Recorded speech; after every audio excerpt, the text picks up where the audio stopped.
Saya belum selesai, biar jelas dulu nggak ya? Nanti saya berikan kesempatan lagi ya, biar nggak terlalu jauh. Silakan. Ya, kembali lagi, ini kan sebenarnya perdebatan yang udah lama lah ya, udah lama kita bahas gitu ya. Dan soal alasan kepentingan umum, pembelaan diri, itu semua kan juga sudah dipertimbangkan oleh jaksa ya. Yang perlu dicatat kalau dari kami adalah kami melaporkan itu karena Pak Jokowi merasa isu ini masih terus bergulir padahal beliau sudah menjadi warga negara biasa. Apakah sebagai warga negara biasa beliau tidak memiliki perlindungan terhadap hak asasi dia, terhadap nama baik ya.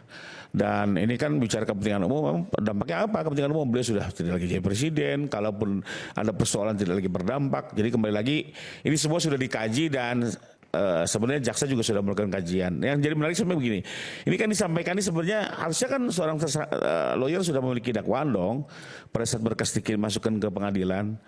Nah sebenarnya dibaca saja dari dakwaannya, bagaimana si jaksa ini menguraikan pasal 35, 32, fakta apa, itu saja dibahas. Nggak perlu lagi kita berandai-andai, berdebat, karena ini sudah masuk ke pengadilan. Ya. Cuma satu Bang Aiman yang saya mau sampaikan di sini, dan saya agak menjadi perhatian saya tadi Bang Al-Kathiri secara berulang. Jadi kebetulan kami ini kemarin ketemu di satu podcast di grup ini di lantai lain. Hari ini juga ketemu dengan Bang Al-Kathiri dan beliau men-state secara berulang akan mengupayakan pemeriksaan saksi-saksi hingga 3 tahun dan saksi akan dicoba dipanggil lagi sampai bisa 4-5 kali mencontohkan perkara-perkara ya. Buat saya, dan ini bukan hanya satu, ini dari beliau di statementnya, jadi direkam. Tadi juga di TV lain salah satu pengacara bilang kami akan mengejar kejujuran Pak Jokowi termasuk terkait pemecatannya di PDIP. Saya melihat ini sudah ada upaya mengintimidasi. Sebentar, mohon maaf, diulangi lagi gimana, Bung Lewe? Di TV lain, ya, bisa dibuktikan nanti. Ada salah satu pengacara menyatakan kami ingin menguji kejujuran Pak Jokowi termasuk mempertanyakan pemecatan di PDIP. Apa kaitan maksudnya? Saya jawab aja sih. Ya itu satu ya. Dan tadi dinyatakan akan 4 kali memeriksa saksi berulang-ulang. Jadi 3 tahun itu satu saksi 120. Kalau lihat podcast kemarin ini, tiap hari akan dipanggil lagi. Yang mulia saya ingin panggil lagi. Jadi ada rencana seperti akan menteror, mengintimidasi, menakut-nakuti para saksi. Ya. Padahal di satu sisi beliau menyatakan undang-undang perlindungan saksi dan korban. Apa sih esensi perlindungan saksi dan korban? Bahwa saksi dan korban itu tidak bisa diintimidasi. Ya. Dan ini kalimat ini bisa kita tafsirkan. Mau ada apa ini? Nah, saya justru dari sini saya meminta perhatian Ketua Pengadilan Negeri Jakarta Timur, Majelis Hakim, Ketua Pengadilan Tinggi dan Ketua Mahkamah Agung agar betul-betul menegakkan undang-undang perlindungan saksi dan korban dan menjaga persidangan ini sesuai dengan fokusnya. Nah, kebetulan ada abang juga keluarga besar dari Mahkamah Agung. Jangan digunakan ini untuk sarana untuk membuli, menekan, menakut-nakuti para saksi. Ya, itu harus bisa dibebaskan dari rasa takut. Biarlah mereka menjelaskan fakta yang sebenarnya.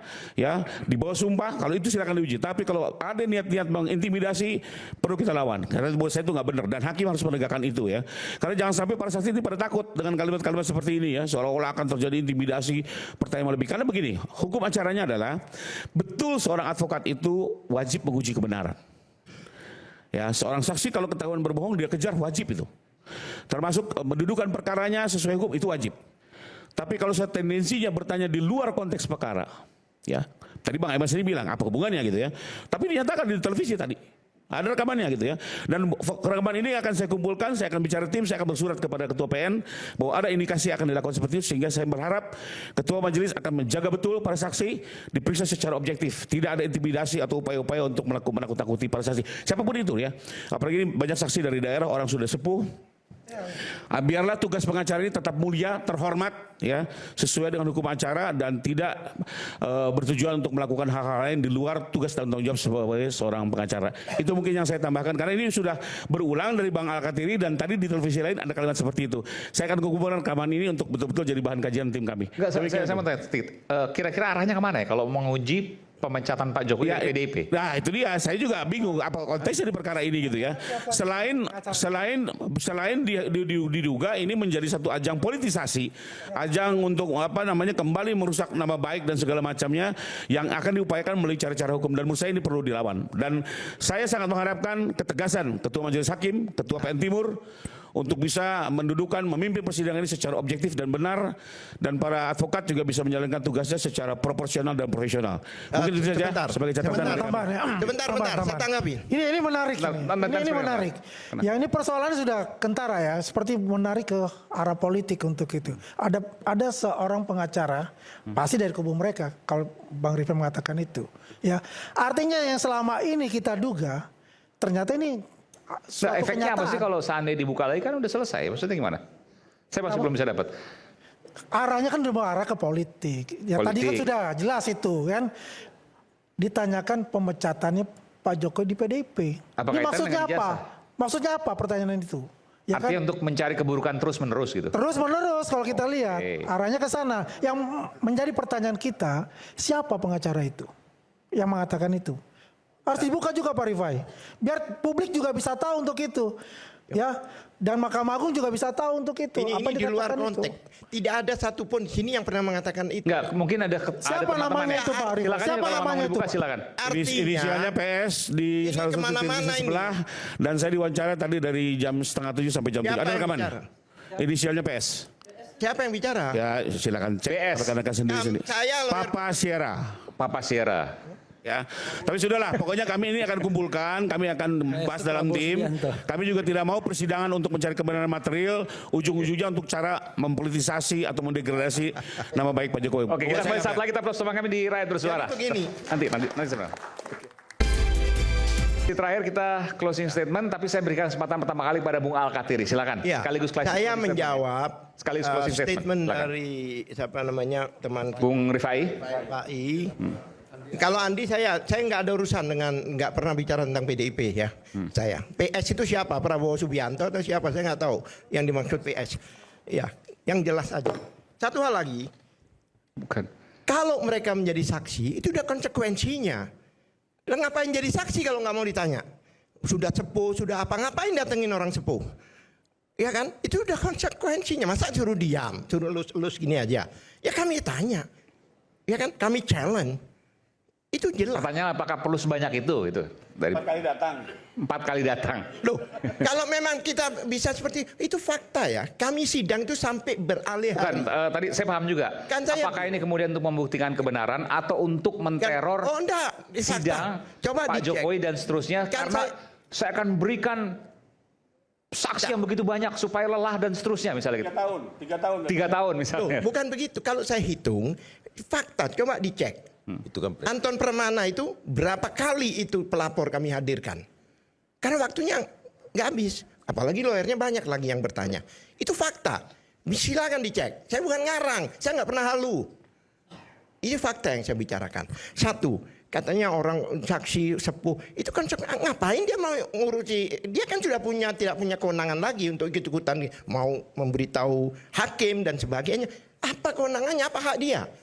Sekarang kami itu sama JPU, bukan sama mereka. Satu. Kedua lagi, tidak ada intimidasi.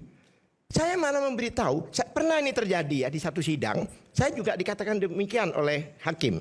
Pada waktu saya bilang, Mbak, Ibu, kalau Ibu saksi ini Bu, harus jujur. Ibu bisa dihukum 7 tahun loh Bu. Saya bilang, 7 tahun gara-gara kalau Ibu tidak memberikan bohong atau tidak benar. Hakim bilang, Bapak PH jangan mengintimidasi. Loh, saya bahkan kesian sama orang ini karena memang ada undang-undangnya yang menyatakan bahwa jika dia menyampaikan suatu kebohongan maka ada undang. Kalau dia nggak tahu kan kesian. Saya tanya, Ibu tahu undang? Nggak tahu lah kan benar. Jadi jangan dibalik. Saya bahkan menyelamatkan mereka, bukan mengintimidasi. Memberitahu ada ketentuan yang menyatakan mereka bisa dihukum 7 tahun kalau mereka memberi keterangan palsu di dalam persidangan. Kan saksi-saksi, apalagi orang-orang sepuh yang dibawa ini, saya yakin mereka nggak tahu. Ya kami ingatkan, kalau nggak siap ya jangan datang. Kalau siap, konsekuensinya. Apalagi 709 bukti ini harus 709 ini adalah bukti tindak pidana. Bukan cuma ngumpul-ngumpulin aja, bukan kolektor ini. Jadi yang dikumpulkan ini harus bukti perbuatan pidana. Makanya nanti kami akan buktikan. Kami bukan kaleng-kaleng. Kami ini penegak hukum juga. Bertiga. ya kan, ada polisi, ya kan, penegak keadilan itu, kemudian jaksa dan advokat. Advokat, nggak hakim saksi, Pak. Oke, advokat. Tapi dari 3 itu 2 punya pangkat. Kami advokat nggak punya. Seandainya kami punya, mungkin banyak dari kami itu bintang 3. Kami paham masalah hukum ini. Itu, terima kasih. Oke, silakan. Bung Ade, silakan. Terakhir. Iya. Jadi makasih Bang Eman bahwa kemudian ini sudah bergulir di pengadilan. Tentunya apa yang disampaikan rekan-rekan kami di pengacara Bang Roy dan Dr. Tifa, tentunya ini bagian daripada eksepsi. Perlawanan bagi sesuatu yang dituduhkan kepada mereka. Bahwa kemudian ini masuk telah didaftarkan oleh jaksa penuntut umum ke pengadilan dengan bernomor 300 dan 301. Kemudian status ini dari tersangka menjadi terdakwa. Bahwa seorang terdakwa ini nanti diuji. Kepiawaian seorang advokat ini bisa dibuktikan nanti melalui peradilan. Artinya kami di sini juga selain kami menyaksikan, kita juga adalah wasit. Wasit dalam artinya pengawasan. Melihat apakah perkara ini berjalan sesuai dengan apa yang fakta peradilan atau tidak. Tapi saya meyakini bahwa jaksa kita, jaksa-jaksa yang diutus ini betul-betul jaksa-jaksa yang kalau menurut Bang Alkatiri tadi bukan kaleng-kaleng, beliau ya tentu jaksanya juga bukan kaleng-kaleng karena yang berhadapan nanti adalah Bang Alkatiri, kemudian ada Bang Refli dan lain-lain sebagainya. Bahwa jaksa-jaksa ini tentu akan menampilkan fakta dari saksi-saksi, kekhawatiran teman-teman seperti Bang Rifai juga itu wajar. Artinya karena kita sering berpraktek advokat, kadang-kadang kita muter-muter juga ketika bertanya kepada saksi. Bahkan kita sering ditegur sama hakim juga. Tapi perlu diingat juga di sini bahwa saksi berhak juga untuk tidak menjawab. Ketika itu dia menganggap bahwa itu tidak perlu dia jawab. Jadi saya menegaskan kepada teman-teman yang menjadi saksi, kalau menyaksikan acara ini juga, ya nggak perlu takut. Artinya ketika sesuatu yang ditanyakan itu tidak ada relevansinya, maka dia berhak juga untuk tidak menjawab. Jadi artinya monggo, jangan teman-teman yang baik itu dari yang sepuh yang disebut tadi, ya. Memang kalau sudah tidak mampu bertahan lagi dengan satu pertanyaan ke pertanyaan lain, itu bisa menolak pertanyaan itu. Dan itu diajukan oleh hakim. Yang mulia, saya sudah tidak sanggup lagi menjawab. Saya rasa keterangan saya sudah selesai. Nah, walaupun mereka mau menjawab, nanti tentunya hakimlah yang akan membawa persidangan ini menjadi lebih fair. Melihat umur dan lain sebagainya. Saya rasa itu ada pertimbangan nanti. Saya rasa majelis juga yang dipilih oleh pengadilan karena ini high personal kasusnya. Tentu hakim-hakimnya juga hakim-hakim terbaik, ya. Termasuk Pak Imade di Prapit itu juga hakim yang cukup bagus, ya. Saya rasa. Jadi mari kita ikuti persidangan ini. Saya berpikir positif saat ini bahwa inilah ajang yang memang Bapak Insinyur Joko Widodo bisa membuktikan bahwa apa yang dituduhkan oleh Roy Suryo CS ini tidak benar. Dan di sini juga ajang pembelaan bagi Bang Roy. Apakah ketika nanti fakta persidangan mau mengakui kesalahan, misalkan katakanlah begitu, atau tidak, atau dinyatakan bersalah untuk meringankan kan, nah itu ada di KUHP baru juga. Artinya monggo silahkan saya menjadi saksi pun saya akan mengungkapkan apa yang menjadi fakta. Teman-teman yang lain juga di relawan yang menjadi saksi tentu juga mengungkapkan fakta-fakta yang apa yang dilihat, apa yang didengarkan. Begitu. Jadi saya berharap persidangan kali ini apa yang teman-teman inginkan itu diesepsi, silahkan diesepsi, Anda isi sebanyak-banyaknya, kalau perlu 220 halaman, ya itu monggo silahkan. Daripada kita ngomong di sini itu poinnya 0. Tapi kalau dalam eksepsi poinnya itu bisa menjadi 1. Terima kasih Bang Eman. Oke. Bung Refli dulu. Bung Gafur silakan. Ya, terima kasih Mas Aiman. Nanti silakan. Oke. 1 menit. Apa coba? Jadi begini, tadi saya sebelum masalah Zoom tadi, sidang dengan Zoom tadi, itu memang dibolehkan kalau ada alasannya, dan alasannya harus logis. Enggak tiba-tiba Zoom begitu. Contohnya, pada waktu diperiksa di polisi, dia ada, Tapi tiba-tiba kan itu kita sepakat bahwa nanti hakim yang akan menentukan itu. Iya, tapi bukan tiba-tiba Zoom itu nggak bisa. Harus ada alasan yang logis. Baik. Ya, nanti kan ada keberatan dan seterusnya, tentu kita lihat nanti dalam persidangan. Silakan, Bung Gafur. Bung Sangaji, silakan. Oke, makasih Mas Aiman. Ini perkara-perkara besar dalam sejarah perjalanan bangsa kita. Saya kutip apa yang disampaikan oleh pengacara Pak Jokowi. Inilah pertama kali seorang presiden, mantan presiden Republik Indonesia harus hadir di peradilan atau hadir di persidangan. Ini kasusnya berbeda pada saat Pak Soeharto atau mantan Presiden Soeharto mau diadili dalam perkara dugaan tindak pidana korupsi selama beliau menjadi presiden. Kemudian saat itu ada pemikiran dari kejaksaan juga, karena Pak Soeharto sakit atau Bapak Soeharto sakit, kemudian mau dihadirkan secara in absentia atau peradilan in absentia. Artinya peradilan in absentia itu tidak harus hadir di dalam persidangan, tetapi hadir di tempat lain atau dianggap hadir, kemudian mungkin dakwaannya akan dibacakan. Itu berbeda dengan perkaranya Pak Jokowi.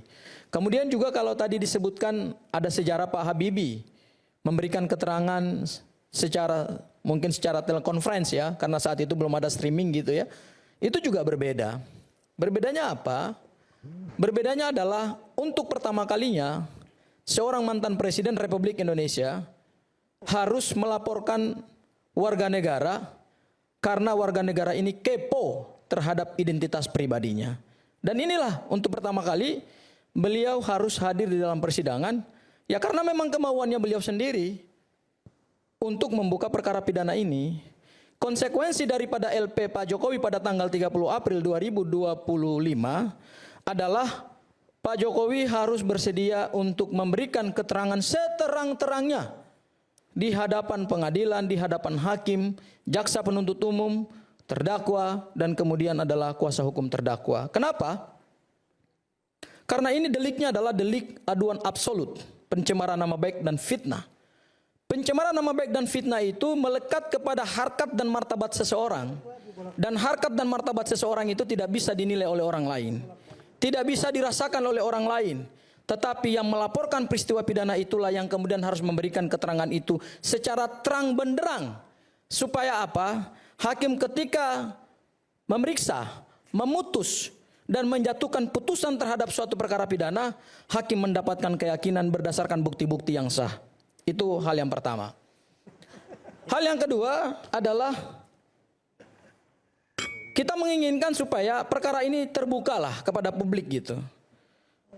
Kami di sidang pra-peradilan tadi, Mas Aiman dari kemarin dari hari Senin, kami telah menunjukkan bahwa sidang pra-peradilan itu berdasarkan apa yang dipraktekkan di Pengadilan Negeri Jakarta Selatan itu bisa live streaming, bisa ditonton oleh publik, ya.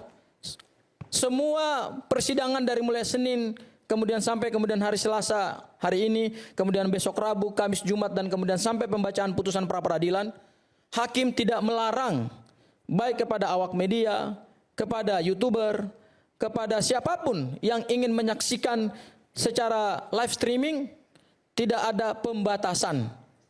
Kami juga mengharapkan Mas Aiman, hal yang sama juga dipraktekkan di Pengadilan Negeri Jakarta Timur pada saat perkara pidana untuk Bu Tifa itu dimulai tanggal 2 Juli 2026 pada saat pembacaan surat dakwaan. Kenapa itu penting? Karena ini demi keterbukaan kepada masyarakat. Masyarakat tentu pengen tahu dong, apa sih fakta-fakta persidangan? Meskipun fakta-fakta itu tidak akan mereka nilai dan tidak mereka punya kewenangan untuk menjatuhkan putusan. Tetapi ini bagian daripada diskursus publik. Supaya apa?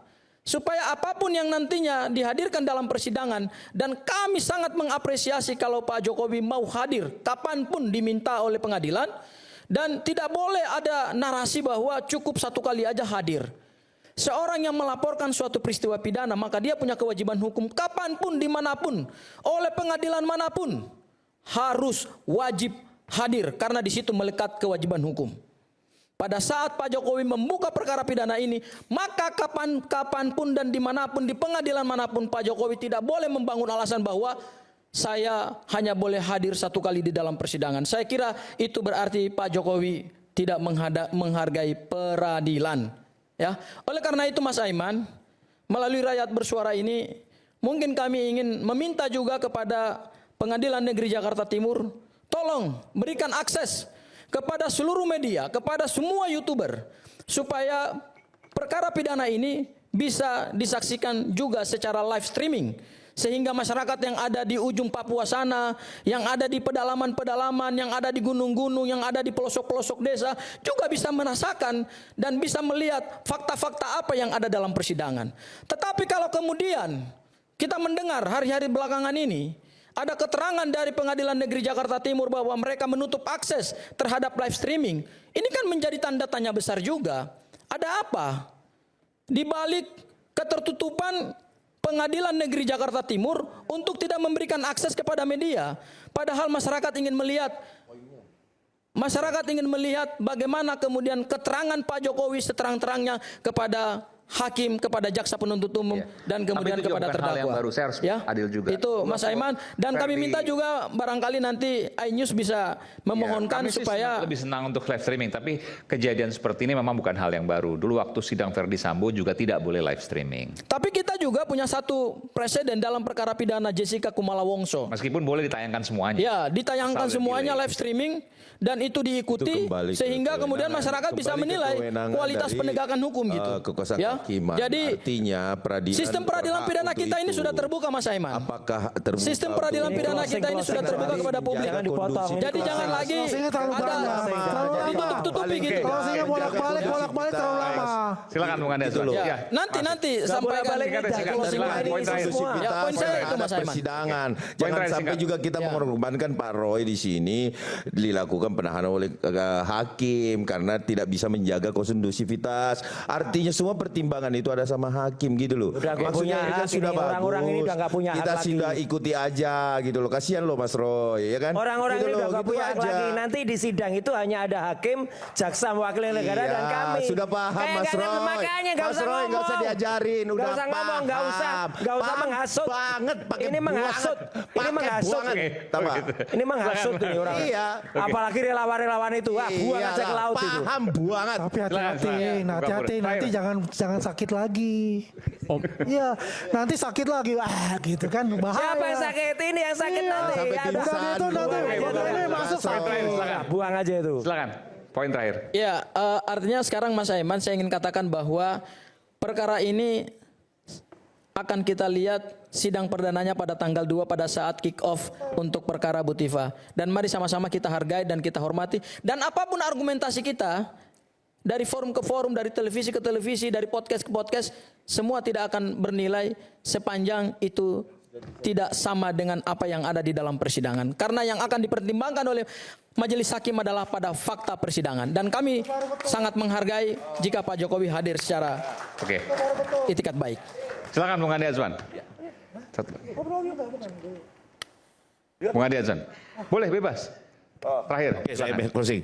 Saya mau menanggapi dulu apa yang disampaikan Bang Gofur.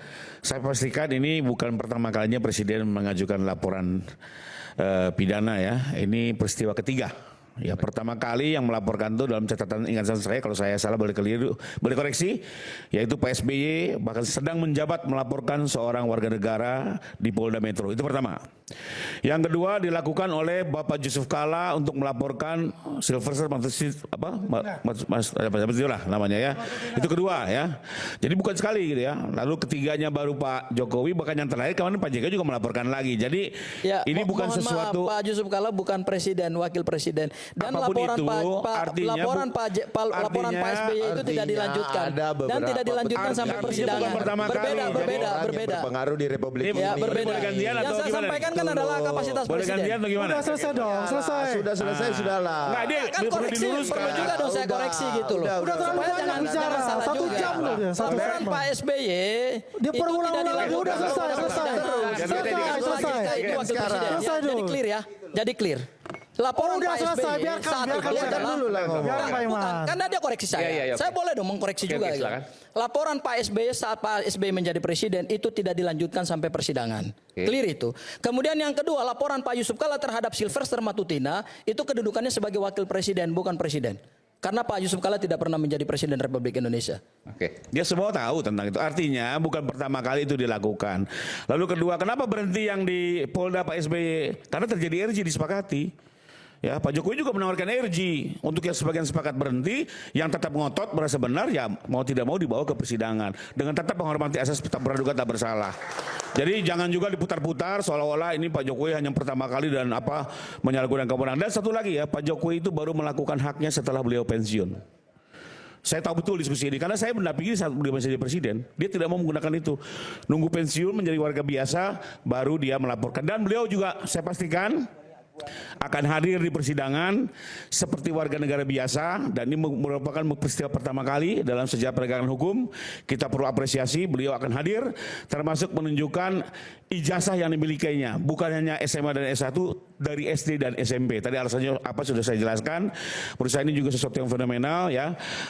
Dan saya sangat berharap persidangan ini kita kawal bersama, semua masyarakat ya, yang pro, yang kontra, silakan semua mengawal karena kita pastikan penegak hukum yang terkait bisa menjaga independensinya, integritasnya, dan bisa menjadikan perannya untuk bisa menyelesaikan masalah ijazah ini secara proporsional, secara objektif dan berimbang sehingga nantinya ada sebuah kepastian terkait isu ijazah yang boleh dibilang melelahkan bangsa ini. Mungkin demikian dari saya. Terima kasih. Mas Aiman, saya sebentar sedikit. Satu menit. Jadi kalau Pak Jokowi diminta untuk menghadirkan ijazah SD, SMP, saya kira itu kurang tepat ya. Kurang tepat. Di dalam sistem peradilan pidana kita, begitu pelapor hadir sebagai saksi, tidak boleh lagi membawa bukti apapun. Karena apa? Semua bukti-bukti yang sebentar dulu saya jelaskan. Semua bukti-bukti yang dimiliki Pak Jokowi itu sudah melalui proses penyitaan. Dan Pak Jokowi tidak boleh membawa bukti lagi karena tidak diperkenankan oleh hukum acara pidana kita, dan itu pasti akan kami keberatan dan akan kami tolak. Kenapa? Karena semua barang bukti itu sudah disita. Udah selesai bicara begitu. Oke. Ini saya mau pelawak juga nggak masalah. Bukan, ini saya menjelaskan supaya Pak Jokowi. Selesai untuk bicara. Terlalu banyak untuk bicara ini. Dan selalu pemutar-balikan. Saya menjelaskan. Ya kita bicara lagi gitu loh. Kan ini sudah jam berapa tadi ini? menjelaskan bahwa nyaring tuh ya ini. Bagaimana tong kosong? Selalu yang dilakukan ini ya pemutar-balikan terus. Enggak, ini isi semua, daging semua. Nah, penilaian masyarakat. Itu terus dibicarakan. Kita lihat saja. Bisa mengajari. Bisa dikonfirmasi langsung. Sebentar Mas Aiman. Bisa dikonfirmasi langsung kok oleh kuasa hukum. Tidak boleh kita membangun narasi bahwa Pak Jokowi akan datang dengan membawa ijazah-ijazahnya lagi ya semua barang bukti. Saudara, diam aja saudara. Buat apa lagi menghadirkan itu tidak sesuai lagi dengan hukum acara pidana. Tolak itu nanti di pengadilan. Silakan untuk itu. Orang mau ngomong apa kan urusan dia lah. Dengan pansos terus saja. Pansos saja. Nanti di pengadilan aja itu. Artinya itu kurang tepat secara praktek hukum acara pidana. Silakan. Jadi itu sesuatu yang tidak tepat secara hukum acara pidana, nggak perlu disampaikan gitu loh. Clear ya? Pansos saja pengen. Oke. Ya. Jadi begini ya. Ini Bang Aiman ini membuat kita begadang. Bang Sangaji sama Bang Ade dan jadi, Bang Andi Azwan. pantunnya begini. Buat begadang. Jalan-jalan ke Kota Padang. Cakep dong. Cakep. Jangan lupa beli rendang. Ini waktu sudah sidang. Tapi Aiman ngajak kita begadang. Saya cuma ingin begini ya. Kita ini berdebat terus-menerus juga nggak ada gunanya juga ujungnya ya.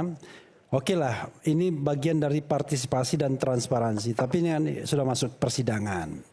Nah tentu kan kita juga perlu bersiap-siap bagaimana kemudian mempersiapkan dan lain sebagainya. Kami juga tim lawyer besok tuh sudah sidang lagi untuk pra-peradilan. Jadi jam 9 itu nanti pembuktian, kemudian saksi dan ahli itu dikebut tuh. Nanti besoknya lagi sidang, Jumat lagi sidang gitu ya. Jadi sebenarnya kita berdebat di sini ya waktu kita habis juga. Tapi oke lah, karena diundang Aiman ya untuk pembelajaran publik, untuk partisipasi publik, transparansi publik ya kita sampaikan.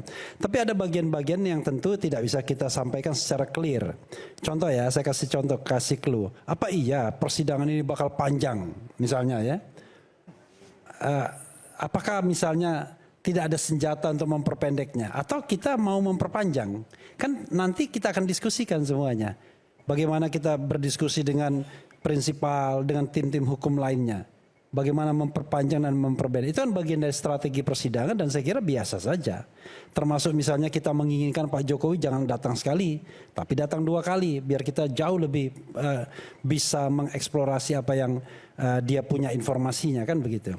Tapi sekali lagi, kemudian ada clue lain, apa benar sih kita ngejar-ngejar dokumen analog Jokowi gitu. Di mana sih dokumen analog itu sampai sekarang ini? Kita nggak pernah lihat lagi loh. Sejak 15 Desember 2025 ditunjukkan di Polda Metro Jaya, kita nggak pernah lagi lihat. Ini udah berjalan sudah 6 bulan 7 bulan ke depan, tapi kita tidak tahu lagi. Nah, jadi banyak hal-hal yang sebenarnya barangkali ya nanti dalam proses persidangan tidak seperti yang kita bayangkan. Tetapi apapun itu ya, saya berharap bahwa kebenaran tetap akan dijunjung tinggi. Karena saya pun ya membela kebenaran. Dan kebenaran yang saya yakini tentu kebenaran yang ada di pihak sini. Masa saya yakin yang pihak sana kan? Kalau saya yakin pihak sana jadi Rismon saya berarti kan. Saya tetap Refli Harun bukan Rismon Sianipar ya kan. Karena itu ya sudahlah kita tunggu semua ya. Dan saya kira ini kan bagian penting, bagian untuk sama-sama belajar. Saya belajar, Gafur belajar, Mas Roy belajar, semuanya kita belajar. Nanti kita akan lihat. Mudah-mudahan ini memberikan penguatan kualitas kemanusiaan kita. Itu saja. Terima kasih. Wassalamualaikum warahmatullahi wabarakatuh.